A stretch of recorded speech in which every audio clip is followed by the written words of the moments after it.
Today I'm in the high tunnel to add to the drip. I've got a nice long hose that it's been plugged, so I may have to cut it. But what I need to do is to add to the existing drip and then to punch in some of these little emitters and add drip tape to the side. So what I have is, this side is set up. Okay, and I was going to try to use this piece because I already had emitters in there, but the emitters are not where I need. So I'll save that piece for later, some other place. But right here, this is a connector, and what I'm going to do is I'm going to connect this side, which is working. The drip is on and working, coming from the outside garden, and it is attached to a timer on the building. But what I need to do is get this to come across the high tunnel and to that row. That row I am hand watering, and it gets really hot in here during the week, and I'm not here to water. So that's what we're going to do. This side is where we're going to build the raised beds. And you know, we've had the wood in here ready to do that, and what we'll do is take up this paper and put the raised beds here, and so we'll keep a drive the width of the garage. In the meantime, before I get that all straight, we'll take a quick look at what's going on in the high tunnel. For now, the nasturtiums are amazing. They're just been so beautiful. And yes, we've been picking them and using them and eating them in salads and stuff. So I've got the strawberries. I'm going to finish tacking up this paper on the wood. I got it laid down last week because the weeds are just too much. But the strawberries are growing nicely. And look at these cucumbers. Cucumbers love it in here. And this trellis system just works beautifully. That one goes to that new one I just painted. So here, and look at all these little cucumbers on here. We'll be having a lot of cucumbers. Now I've got some space down here that I will add more cucumbers in. I did plant a few. I've got a couple of cantaloupes that worked really well last year, quite by accident. This is a volunteer tomato. All these are volunteer tomatoes because this is where the tomatoes were last year. The 3 zucchinis that I planted for the winter are finally growing now that it's warm enough. And I also transplanted some strawberries to finish out that row, so that looks good. Now, all of these tomatoes were the ones that were supposed to grow all through the winter, but it just wasn't warm enough. So now they're performing, which is good because while we're waiting for our other tomatoes to produce, we kind of have a shoulder season with these. So they're doing well. On this side, I've got the lemon tree and the eucalyptus, which is growing. And then we've got yellow zucchini, it's growing well. And I just planted cauliflower and broccoli. It looks a little sad, that's why it needs water. That's the bottom of the celery. And then our little peas and peppers and lettuce. Okay, so I'm going to have to cut this. I'm thinking that piece is the right length, but the emitters are not in the right place. So should I just go with that and just redo the emitters since it's already the right size?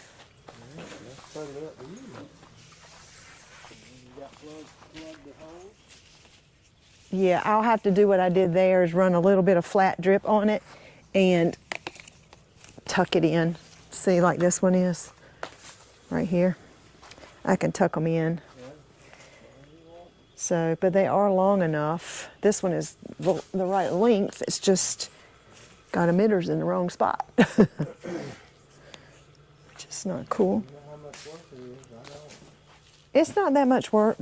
I mean, and since it's the right length, it's probably best to go with this one.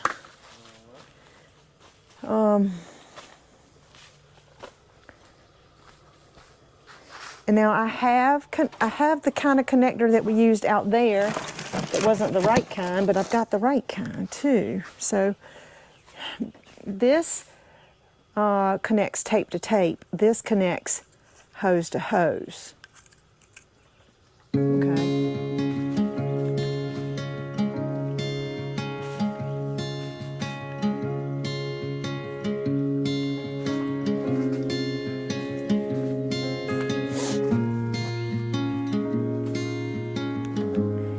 It runs up on there backwards. You know, it tightens backwards, which is weird.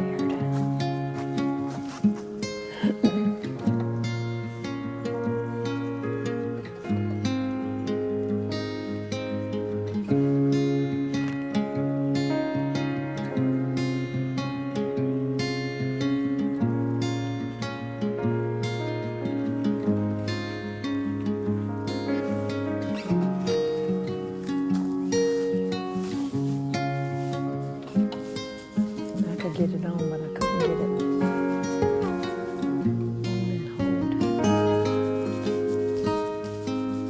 hold. Change of plans.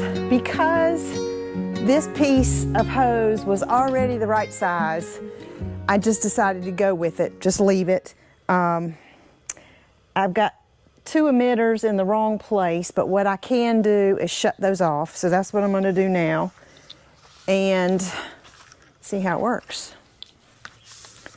Main thing is to make sure that that connector holds. So that's what we're going to do. We've got a little extra piece of tubing, of tape, and so I'm going to put that on the end of here.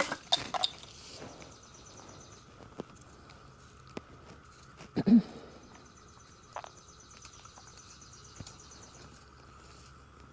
then close it off.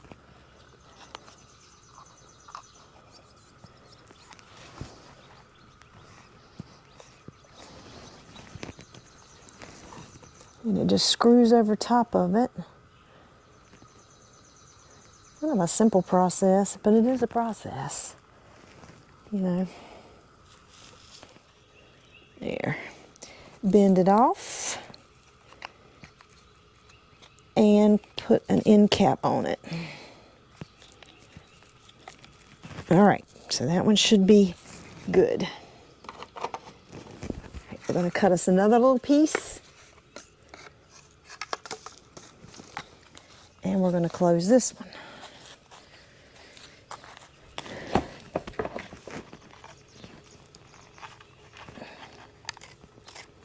That one's turning.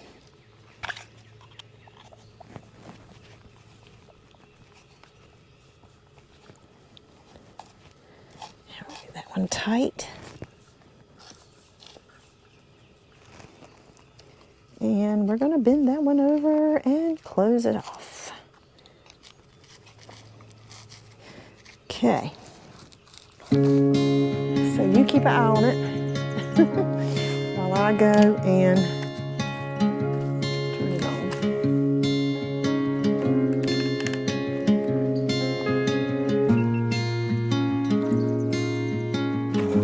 And there it goes, came on.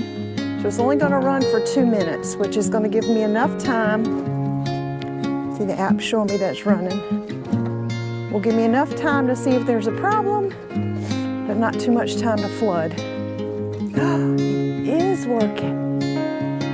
Okay, the main tube is holding right there. I've got a drip here. And I'm going to add another piece of tape there. So that's what we're going to do now, is go get extra.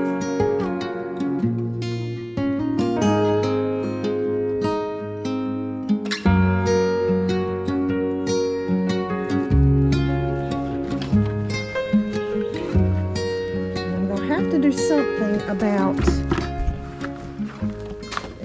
over there. I'm going to do something about this and this, because that's going to be a trip hazard. So I may build a box or something that goes over it. This one will be right in the line of drive. This one will not. That one might be okay. But I don't want anybody to trip over this tube or over this connector. But right now we're good. I don't see any drips. Established that the tube connector situation is working. I've put landscape nails down in that, and here and here to hold this tubing in place. I will also do that down here after I get the tubes connected, and then we'll landscape staple them down. Everything should be right. So this one is long enough for sure, because it's been laying out for a while. Let's see if this one is long enough. This is the tape. This is drip tape. And it has emitters every 6 inches where the water will just dribble out. So we'll get this lined up.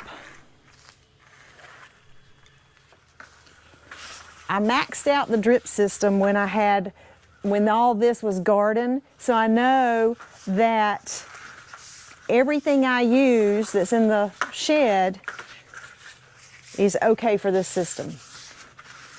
And I don't think I'll even use everything. You can't overload the system. There's only X amount of water that'll be pushed through it. And there's codes and specs. I get all my stuff from DripWorks. There are several different drip line companies. Some people use tube, some people use tape. I just find that the tape plus the tube works great. I also have some narrow tube, so that I will use that when I build the raised beds. I will use this narrow tubing, and I can configure it up into the beds. I also have another tube which I will probably run the length of the beds and then punch these little pieces up and in, so I don't have tape laying where I don't need it. So I've got lots of choices and lots of configurations. So let's see if we can get this down, and let's see if it goes the length that I need it to go. No, this piece is not long enough, so I'm gonna see if I've got a piece that's longer. I've got another piece, and this one already has an end cap on it. So hopefully this one will be long enough. Because this building is actually a little bit shorter than the other garden was. And you can see it in some of our first videos. You can see that garden where I planted potatoes. Find the garden video where I found snake eggs while I was digging up potatoes. That's a good one. And then you can see the outside garden, how big it was. We had lots of flowers. I had okra. I had all kinds of stuff. Okra.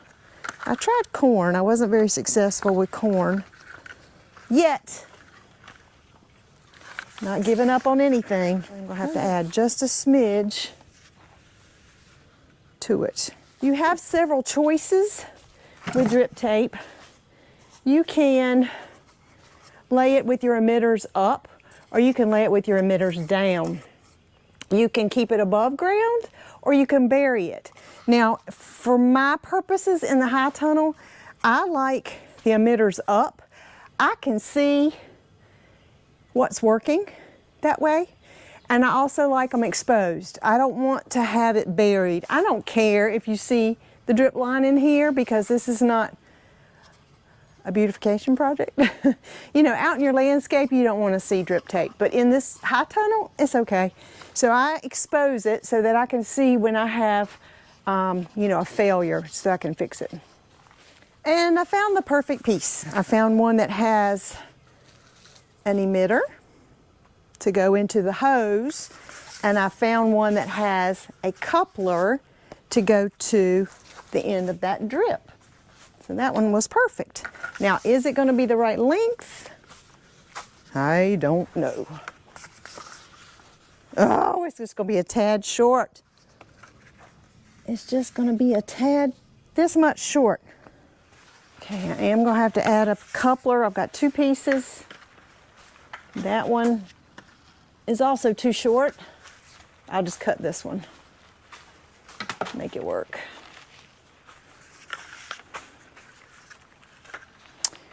That's the nice thing about drip irrigation, is you can conform and configure whatever you need. So I can just put a coupler on there.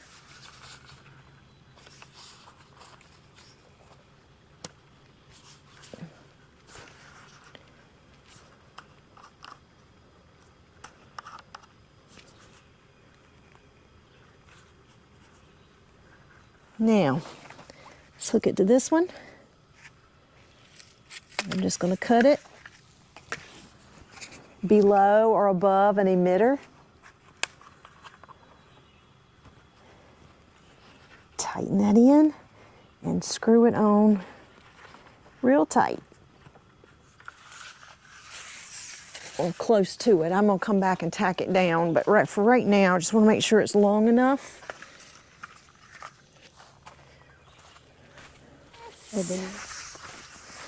All right, excellent, and I've got a little extra at the bottom. Okay, now, my bag of goodies. Okay, I'll show you. This is an emitter. It goes into the tube, screws onto the tape. These are tape connectors, see? Tape to tape, and this is a tape elbow, tape to tape. These are a little bit beefier and a little bit thicker, and these are tube to tube. You hear the rain coming down. So there's different connections, and then you can buy, they're all from DripWorks, you can buy little plugs and I have little connections for the tubing, it's a small tubing, and I've got little plugs, all different kinds of parts. Just go to dripworks.com and you can see. All right, so what we're going to do now is we're going to add this emitter, or both of these emitters, down here. It's been drugged through the dirt a little bit.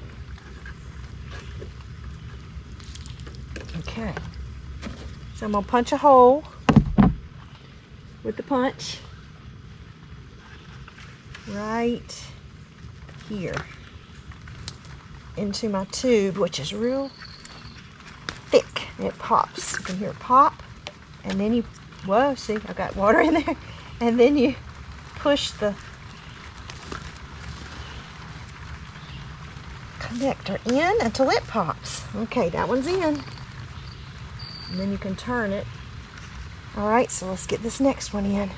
So first I'm going to have to add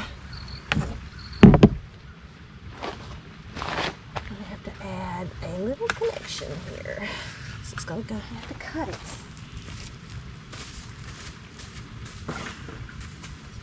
And a drip system is not hard. It's not even complicated. You just have to think through how you want it configured mostly. And, you know, once you figure out how the system works, it's a real easy system. So I'm going to cut above it, because there's like a little, I don't know if you can see, but there's a little pad in there, a little green pad in there, where that supports that emitter, that hole. And anyway, that's not a good place to put your connection. You want to put it above it or below it. You're going to put that tape on there very tight, and then you screw it backwards up onto the tape, and that locks it in place. Okay, and we're going to punch our hole about right here. And I'm going to take my hole punch. It comes with the system, this little hole punch. Use a little force, and there you can see the water coming out, so I have punctured it. If you make a boo-boo and it doesn't puncture where you want it, that's where plugs come in. You can plug it up. It's very forgiving. All right. Now those are hooked in, so now all I have to do is use the landscape staples and staple it down. I've got an entire box of these staples. So let's start, we can actually start anywhere we want to. Since we're right here, we'll start right here. Now we just secure the drip in place. So that it doesn't go anywhere when it's on, just like that. It is. I like to staple it down at a junction like that too. I'm going to get this drip up close to the roots of these plants. The nice thing about this drip tape is it's not permanent. So let's say I plant, right now I've just got one row of vegetables, but if I planted two, then I could move these tape drips out or in. So I'm going to staple them in a little closer to the plants that I have planted right now, but I can move them later if need be. All right, these two lines are hooked up, and I've just turned on the drip again for 2 minutes so that I can check and make sure these emitters are dripping the way they're supposed to and nothing is squirting out water too hard. So the connection is holding. That connection is holding. You can see the drips coming out. So the emitters are working. Let's see if they're going all the way down the line. It'll take a while for it to push the water out. You see that one dripping? Oh yes, they're dripping. This one's dripping. So both sides are dripping. That ought to make these plants very happy. Okay, that's holding. And that one's holding. That's two different end caps that you can get. And there's no water dripping out of either one. So we are set up and ready to go. Excellent. And our addition to the drip system is complete for today, is successful. I do have a line coming across the walking path, so I'm going to be mindful of that, and I will flag these two emitters so they don't trip anybody. But 3 rows going and the 4th row going, so that's very exciting. Now that'll get water while we're gone. I'll set up the drip for once a day for 10 minutes and then see how this week goes. And I'll be back on Thursday to check and see if that's too much or not enough. You'll be able to tell by how wet it is. So very good. This project is finished.